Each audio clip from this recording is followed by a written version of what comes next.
Time for the Sunshine State Showdown, covering every top sports story in the state of Florida, from South Beach to the state capitol and everything in between.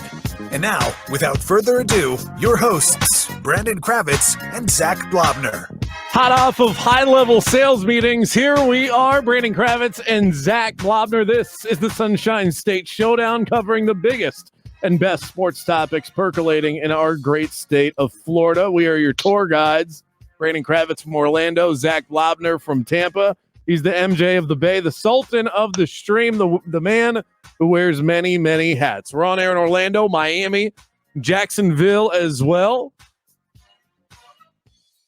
Exactly. I was feeling myself. You were talking me up. I'm looking at myself in this camera. I was feeling it, and I just got a little bit too much into it, man. And then I was like, "Oh wow, wait, I have to talk still." And then here we are. Here's everybody thinking, "Oh no, I lost them over here." He's prepping his Duval. Sorry.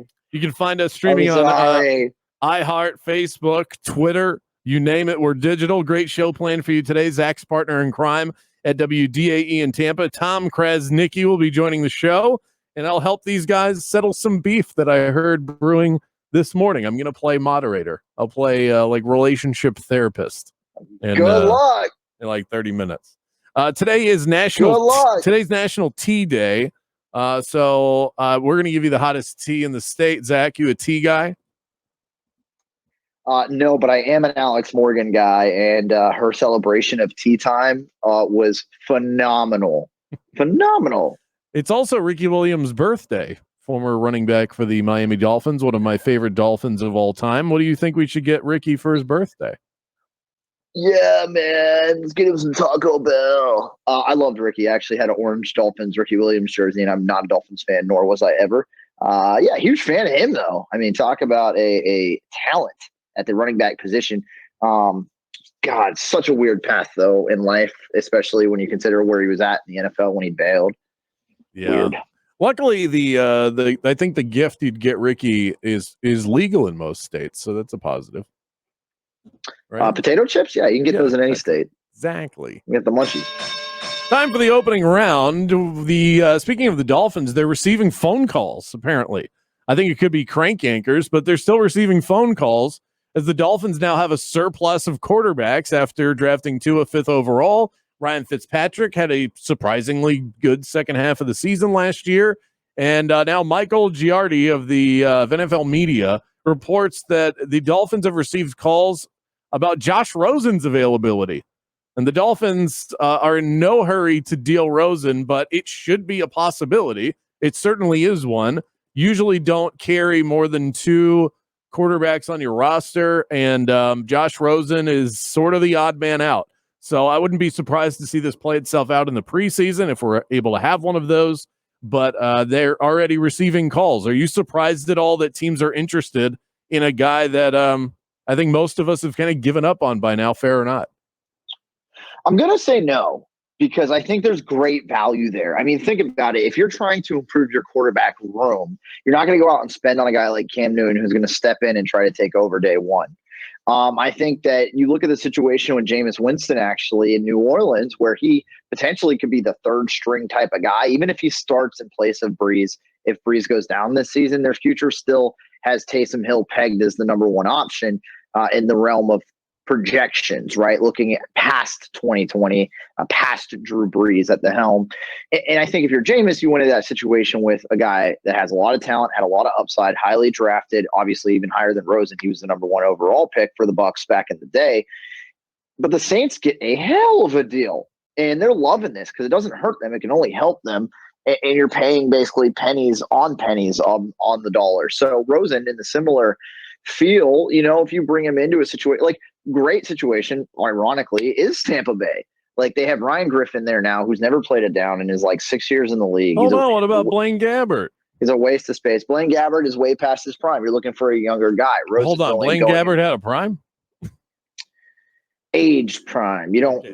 He's past an age where you can go into your prime. I'll say it like that instead for you. But imagine Josh Rosen getting a year under his belt with Tom Brady. I mean, and those are the types of situations where if you're Josh, you want to end up in a situation like that. I'm trying to think of other places where there are really good backups, or you could benefit from being a backup to a great starter. Russell Wilson, I would have said Green Bay, but they obviously drafted Jordan Love. What about Russell Pittsburgh? Wilson, Seattle. Pittsburgh's a great example. Yeah. And apparently, allegedly, there are certain sources that say that the Steelers reached out to Jameis.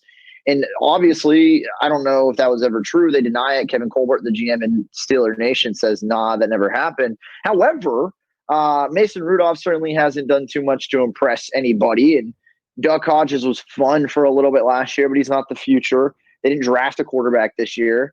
And Ben Roethlisberger, although shaved down, we're still not sure what to expect from him. So I think a guy like Rosen could step up there, and I think that'd be a really good move for the Steelers. And it'd be good for Rosen too. So there are certainly teams. To your main question, and back to the front end of this all, I'm not surprised, that they're getting calls on Rosen. Wouldn't it be interesting if the Arizona Cardinals were one of the teams that were calling? It would be. I'd say 0% chance because they love Kyler and Rosen's a different quarterback, right? And that might be a reason why Seattle wouldn't make sense. But yeah, you can put him up in Pittsburgh. Again, Tom Brady in Tampa Bay is another good example. I think there's definitely places. Hey, maybe New England. I mean, let's stop assuming that Jarrett Stidham's the dude. I mean, isn't it funny how quickly our opinions change? We now view Jarrett Stidham like, even if you're on the high end, you're thinking like diamond in the rough. This is Bill Belichick's guy. On the low end, he's essentially just what Josh Rosen is a guy that'll get a chance and then flame out. Yet we view Jarrett Stidham right now like, whoa, okay, you can't move off this guy for Josh Rosen. Rosen was drafted 10th overall a couple of years ago. We act like this guy's got the stature of Gardner Minshew coming into the draft. I don't think it's that. I don't think it's that as much. I think it's more so like it's New England specific. And what I mean by that is the Patriots didn't try to go out and get any of these other guys. They're not bringing Cam Newton in. The same way that I view Taysom Hill in New Orleans, it might not make a lot of sense to us. And even right now, I would argue pretty obviously, I think Jameis Winston is a better skill set, more talent than Taysom Hill. However, Sean Payton and the Saints love Hill. That's why they tendered him. That's why they're paying him this season and extended him into next season, even as an option. And similarly in New England, Stidham is a guy that Belichick apparently loves. And if he sees a little Jimmy, he's not looking for Tom Brady and Stidham. He's looking for Jimmy G. And if he sees a little Jimmy G and Stidham, he's going to roll with him as his guy, not bring anybody in who can move him from it. Same thing with, you mentioned Minshew. They brought in Mike Glennon. Like, they're not every team wants competition or wants a guy that, could potentially start this season. Some people just want a guy they can groom. And I think Rosen isn't a guy that you want to compete. He's a guy you want to groom, which is why you look at Pittsburgh and Tampa Bay as possible locations. So it's funny with Rosen. I understand why people have given up on him, and the short sample size that we've seen has not been pretty. He's 3-13 as a starter.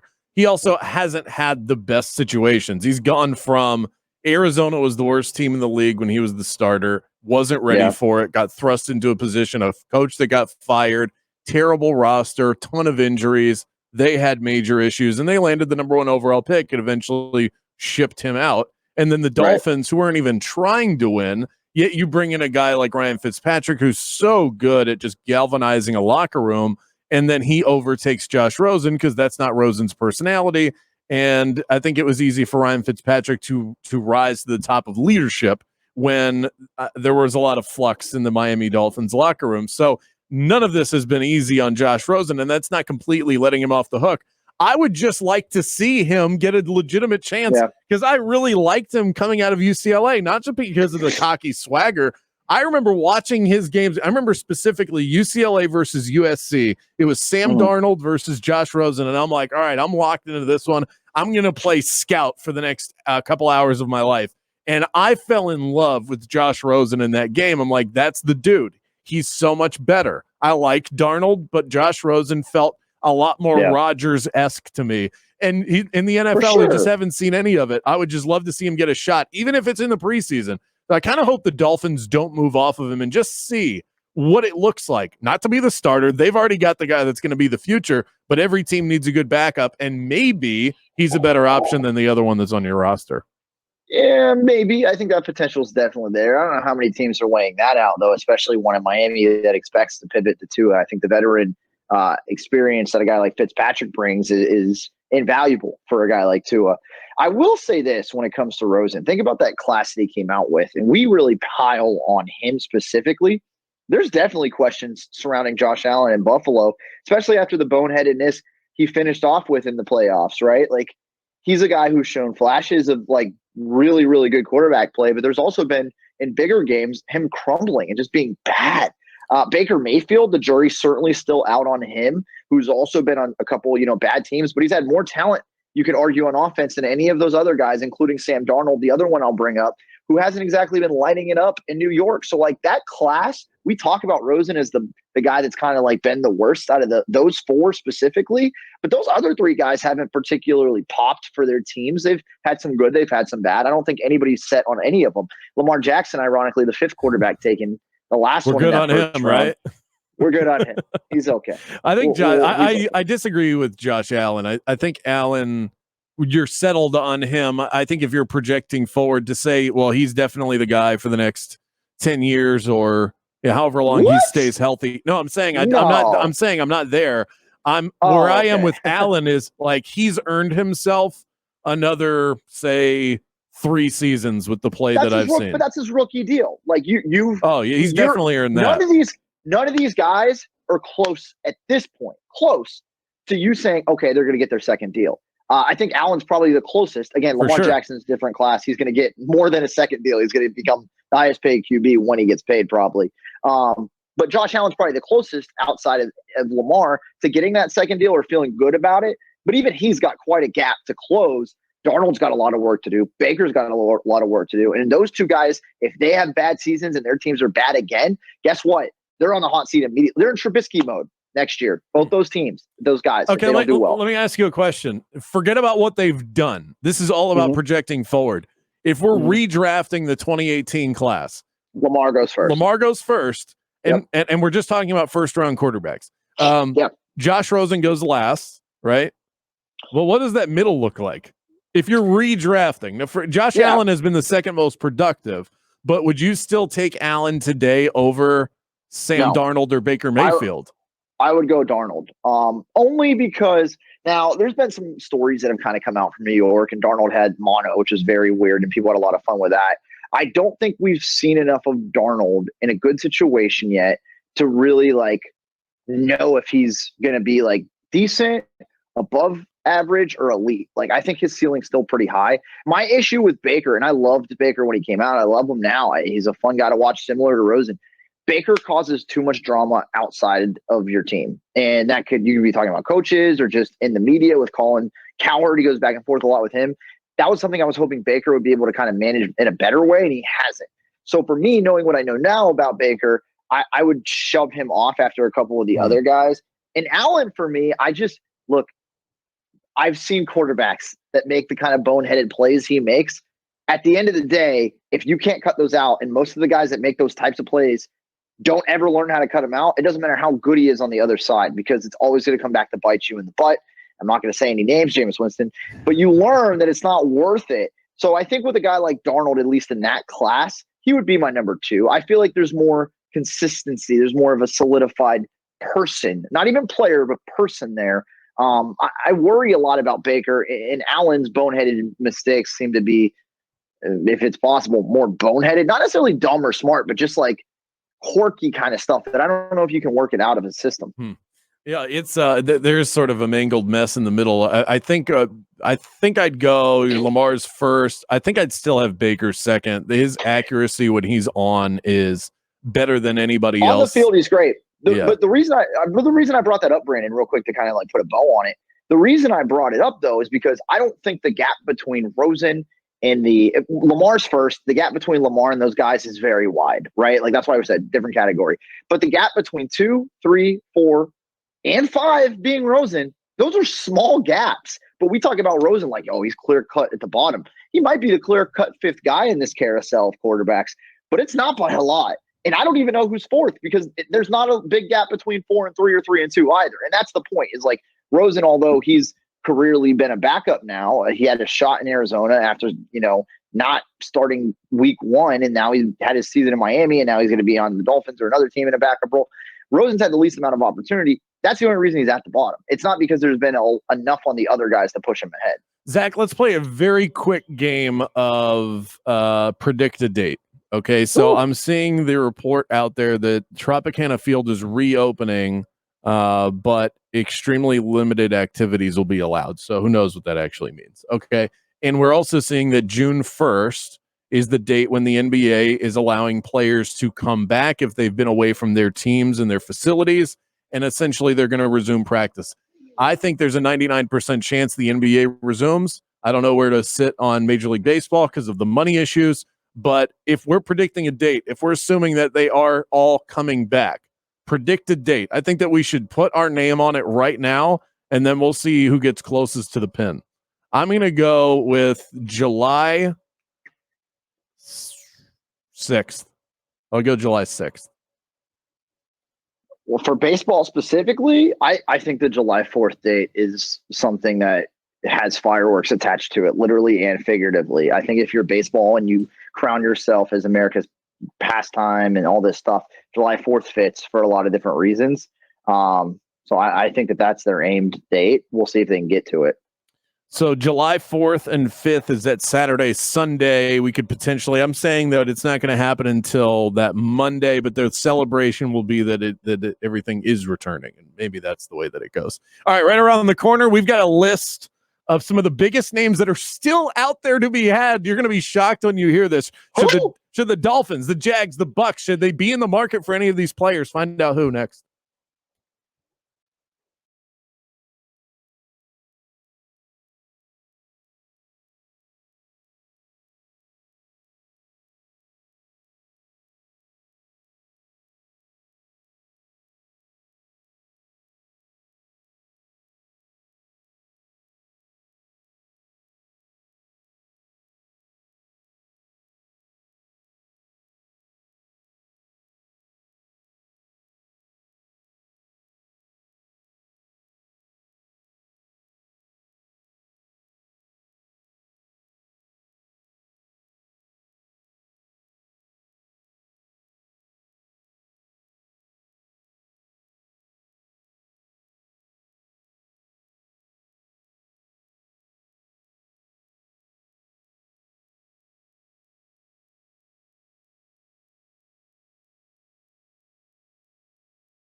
Welcome back to the Showdown with your hosts, Brendan Kravitz and Zac Blobner. What? Did we just become best friends? Yep. Time for some added insight.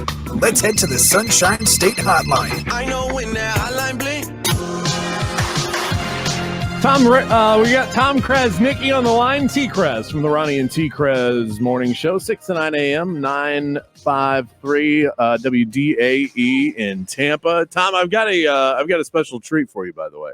You ready for this? Oh, boy. Ready? Tom Krasniqi! Yeah, we've saved that in the archives. That's it. That's it right there. That's the intro that beats all intros. Tom Krasniqi! So I know you get hit with that a lot in the morning on 95.3 WDAE. So bad. Oh, so bad. What kind of a clown show am I walking into right here? Well, that was a throwback. I don't know if you remember the days of the greatest segment that lasted 2 weeks in the history of crosstown radio. That was when you guys would link up with Mike Bianchi on our morning show in Orlando. open mic, and that was part of the intro that Zach had made right there. Tom Krasniqi. There you go. That's right. Yeah. I knew that sounded familiar. It sounded like Callan Coward there for a second. But no, yes, now it rings a bell.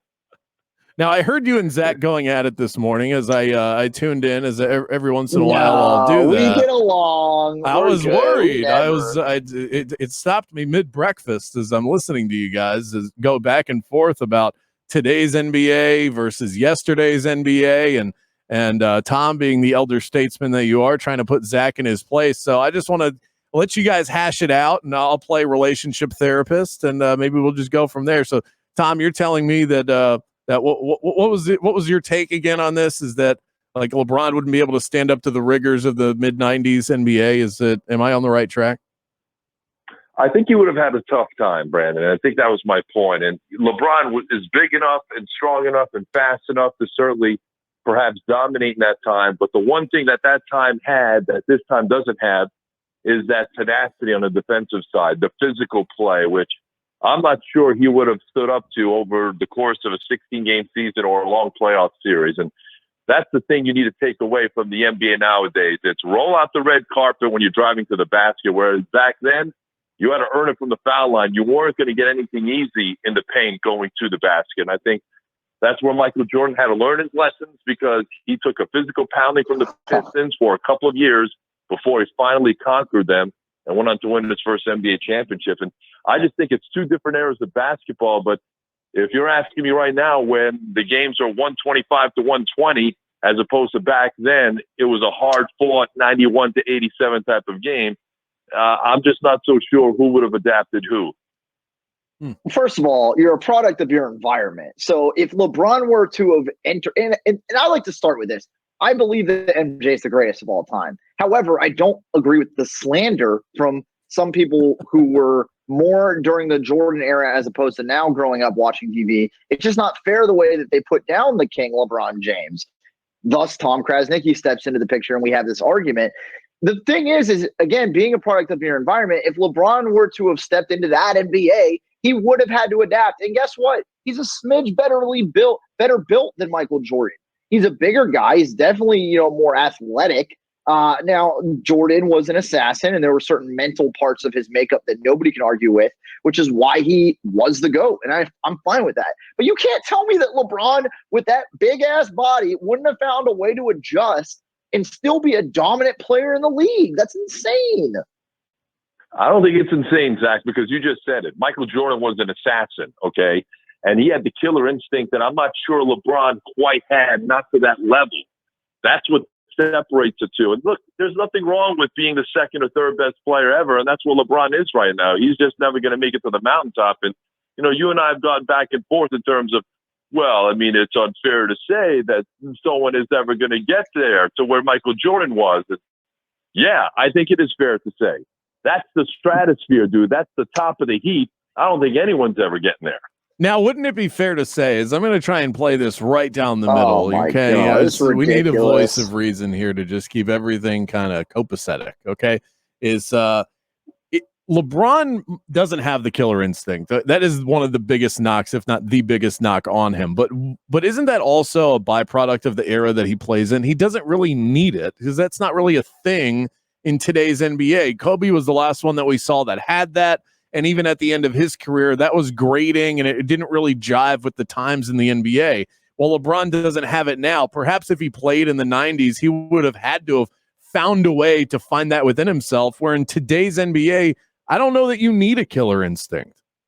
Yeah, you do. I mean, if you want to be considered the all-time great, you need to have that killer instinct. And either you have it or you don't. Some guys just have it. And Michael Jordan absolutely had it, more so than anybody else who's ever played the game. And I just think that's something that's inherent upon you. Is there anybody in today's game that you think has that killer instinct at the top level? Like some of the best guys that you look at and go, man, game on the line, that guy is an absolute assassin.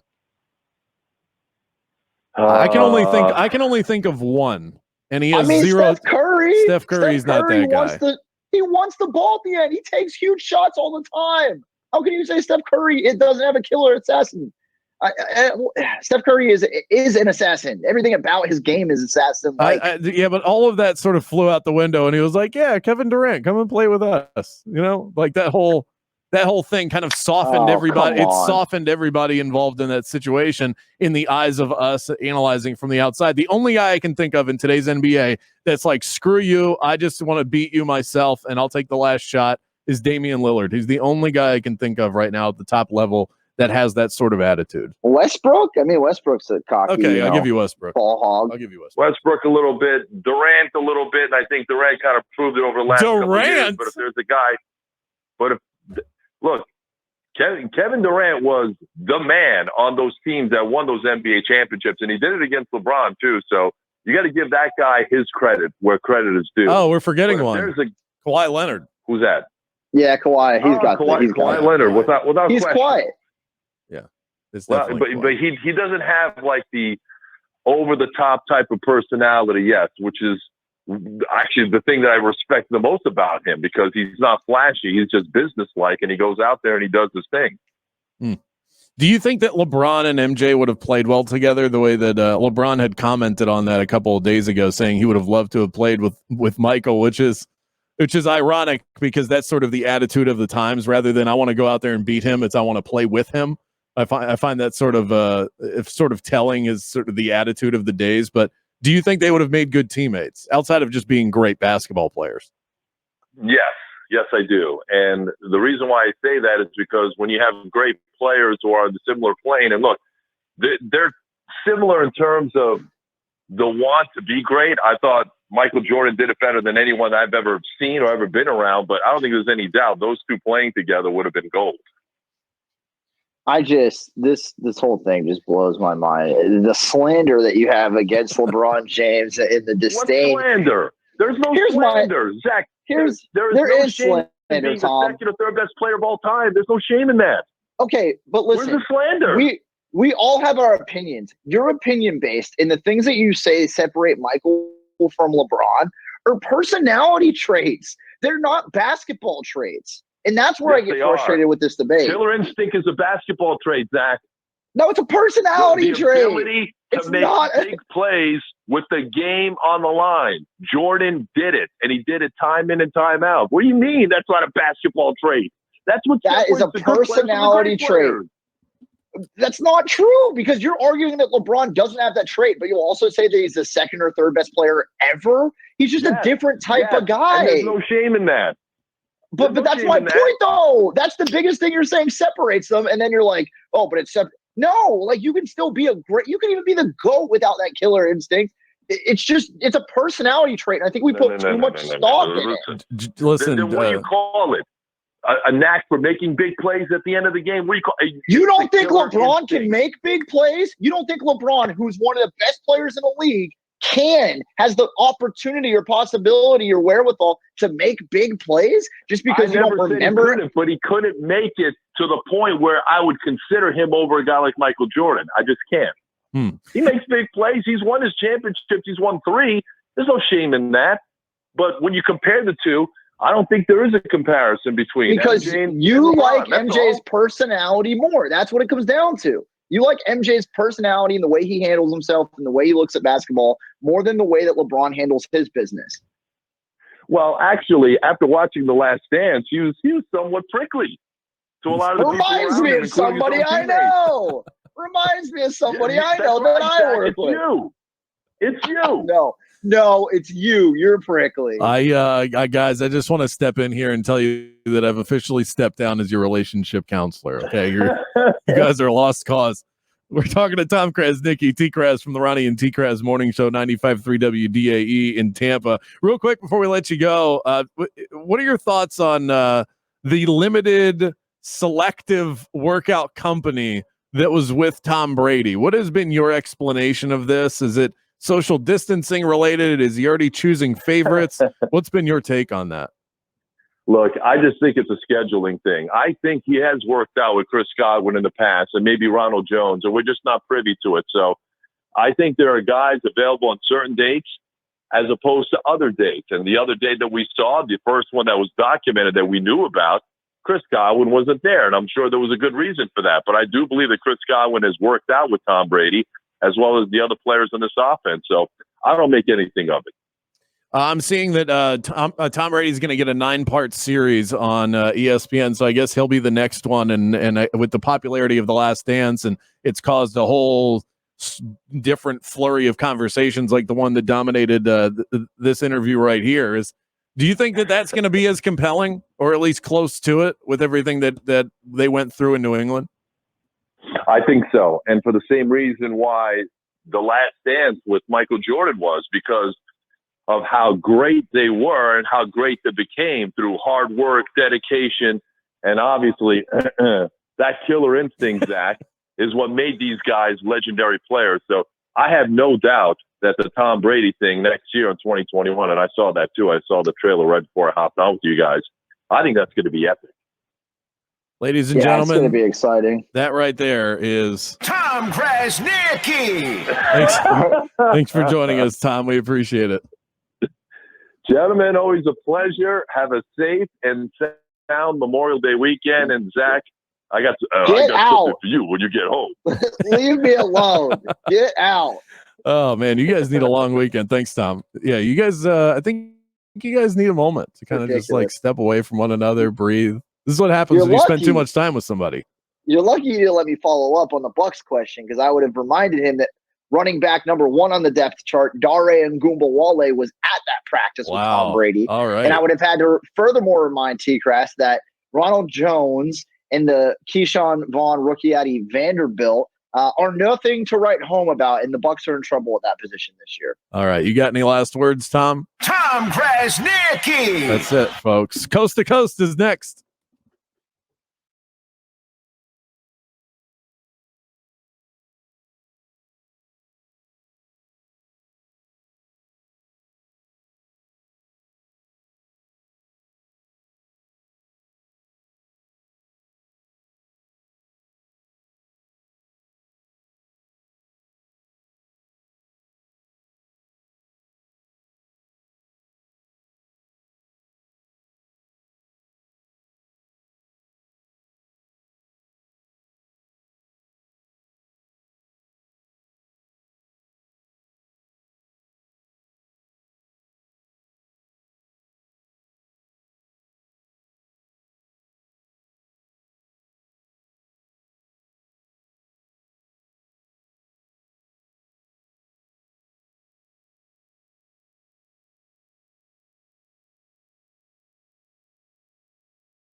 The Sunshine State Showdown with Brandon Kravitz and Zac Blobner.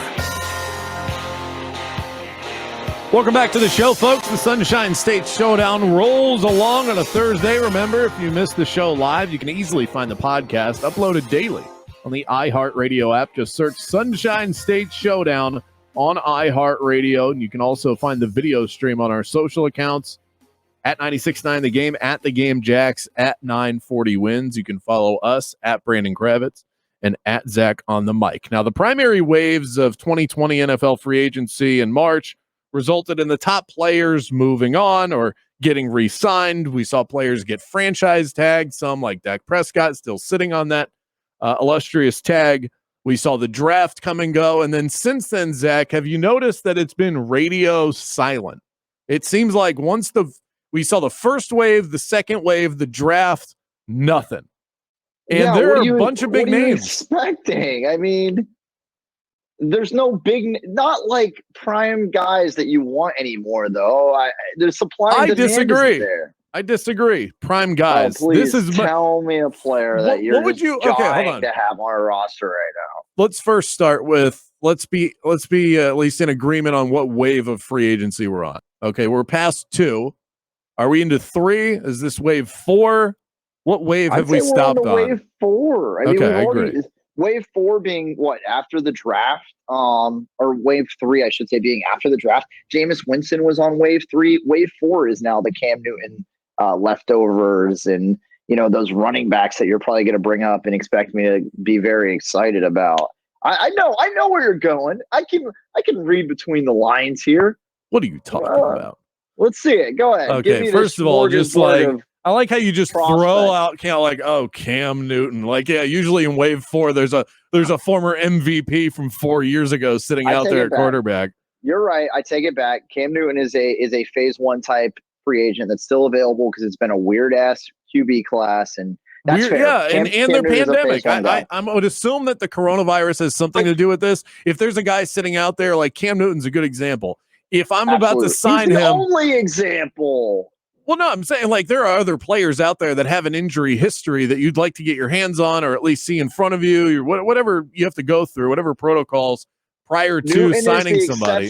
Newton is the exception, not the rule for talent in wave 4. Well, like Todd Gurley, obviously the Falcons felt good enough. You heard Dirk Cutter the other day. He's like, I don't even know if he's healthy. They signed him anyway. So I mean, it's not like teams didn't do that. It happened. Well, there's a lot to consider. Okay, so he's not the only name, though. So you have a former MVP from 4 years ago. You also have a former number 1 overall pick in Jadeveon Clowney, who is still elite, just sitting out there. When does that happen in phase 4? That's unique. Logan Ryan? Logan Ryan's one of the better defensive backs in the NFL still.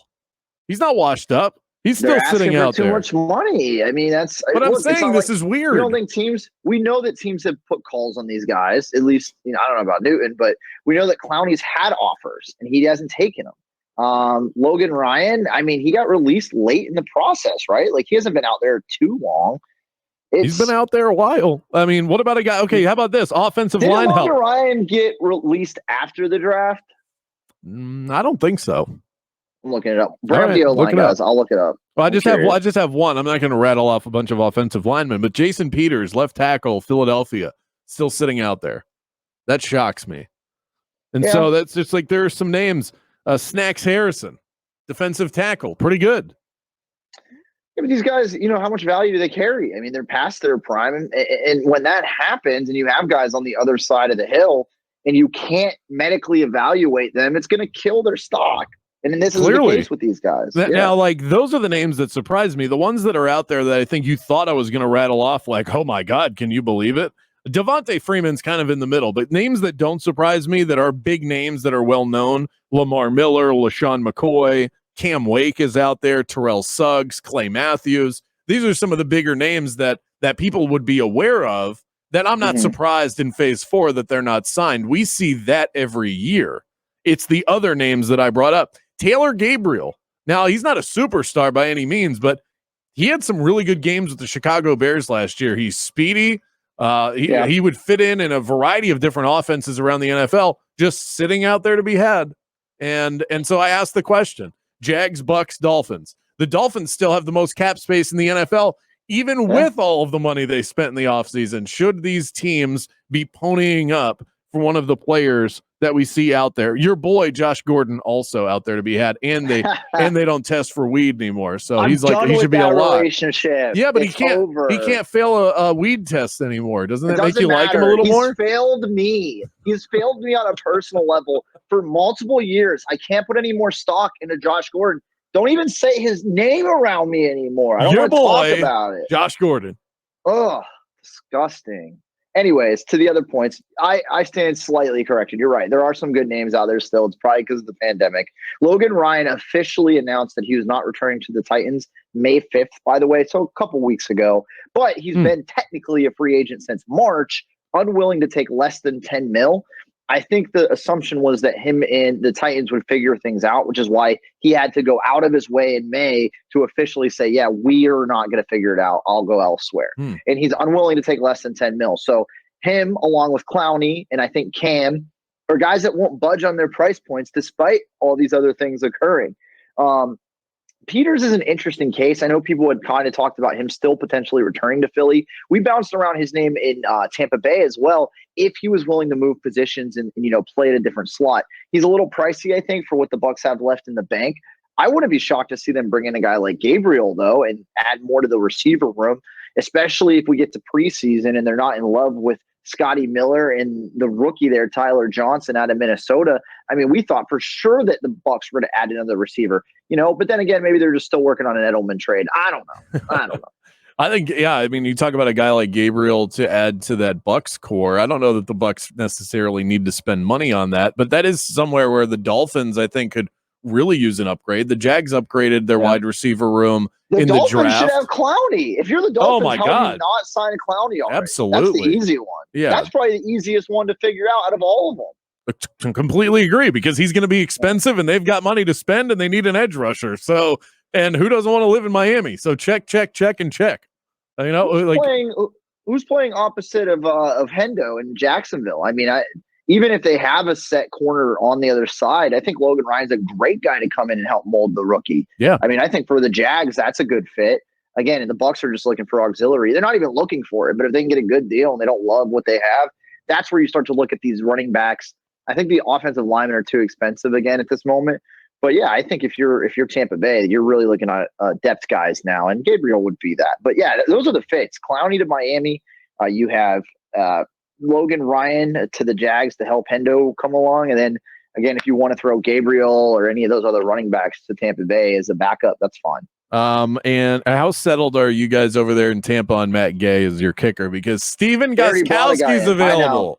We've talked about it. We thought that was an obvious fit too, especially after Gronk came in. We're like, okay, well, they're going to go out and get some of these older guys on board. They brought in Elliott Fry, formerly kicked, I think, for Cleveland and another team. He's a younger guy. He's going to compete with Matt Gay for that job. But excuse me, it looks like Matt Gay is heavily still their guy heading into year two of his career. All right. So I was listening to the morning show that you're on at 95.3 WDAE, and you and your partner in crime over there, Tom Krasniqi, kind of got into it about the NBA this morning, and I want to see if I can play relationship counselor. That's next.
Rain or shine, these guys have you covered.